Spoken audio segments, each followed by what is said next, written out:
Le 60e anniversaire de l'indépendance de la Côte d'Ivoire à Daloa a été célébré dans la sobriété. Pas de défilé militaire et civil, pas non plus de prestations d'artistes. Et c'est la préfecture de région qui a abrité la cérémonie en lieu et place du boulevard habituel de la résidence préfectorale, et tout cela en raison de la crise sanitaire due au coronavirus Covid-19.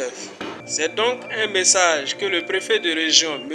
Bako Digbe Anatole Priva, a véhiculé pour informer les populations sur les événements qui ont marqué le fonctionnement de l'État durant cette année 2020 et particulièrement la région du Haut-Sassandra. Les 60 ans de notre indépendance et qui devrait être une tribune de grand rassemblement autour des valeurs de paix, d'unité, d'amour, de fraternité, se résume ce jour en un forum d'échange, de civilité, sans grand rassemblement, sans défilé, sans prestation d'assises, en un mot, sans aucune solennité, dans un endroit clos.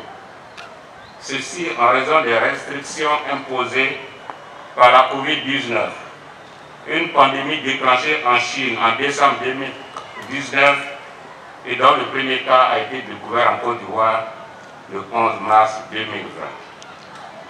En plus de Covid-19, l'année 2020 est émaillée d'autres événements malheureux et douloureux, à savoir les inondations causées à Abidjan par les pluies qui se sont abattues sur Abidjan et ses banlieues et qui ont occasionné de nombreux morts, des disparus et d'importants dégâts matériels.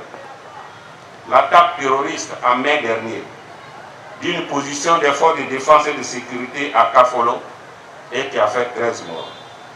La disparition de nombreuses personnalités militaires, religieuses et politiques de haut rang, dont la plus récente est le décès subi le 8 juillet dernier de feu Amadou Gon Coulibaly, précédemment Premier ministre.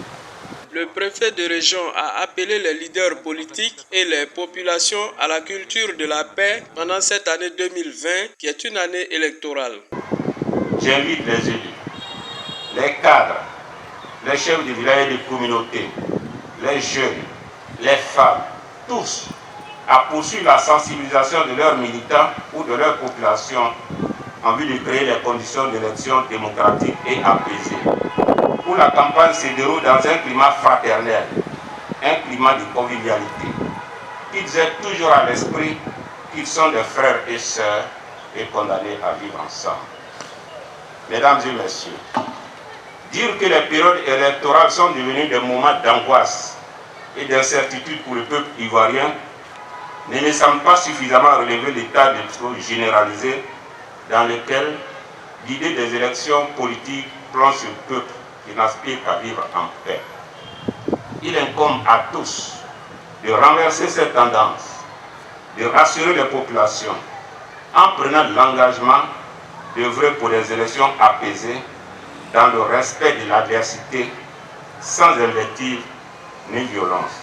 Nous avons pu prendre quelques réactions des invités à la fin de la cérémonie. Évidemment, toutes les entreprises du secteur privé ont pris un gros coup par rapport à cette pandémie. Vous savez que c'est maintenant que Abidjan même a été déconfiné. Donc Abidjan étant le cœur, le poumon de l'entreprise, toutes les structures à l'intérieur ici ne pouvaient pas fonctionner normalement. Les départs massifs des jeunes gens pour la Méditerranée, là, voilà, Daloa a été une part tournante. Donc vraiment, l'État doit jouer un clin d'œil, vraiment les structures de l'intérieur ici pour maintenir la jeunesse. Parce qu'aujourd'hui, Daloa est vraiment sinistré au niveau du secteur industriel. Donc nous appelons les autorités compétentes à regarder vraiment Daloa. En tant que chef de communauté, que les hommes politiques mettre bas la terre et surtout pas les discours incendiaires, parce que nous savons que nous sommes dans une année électorale, il faut éviter les discours incendiaires.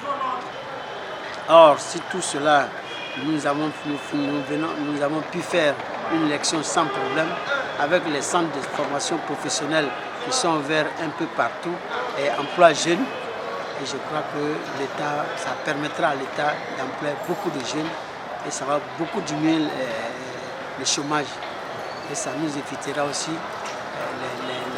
les attaques nocturnes un peu partout. C'est parce qu'il n'y a rien à faire que ces jeunes-là se transforment la nuit comme des voleurs.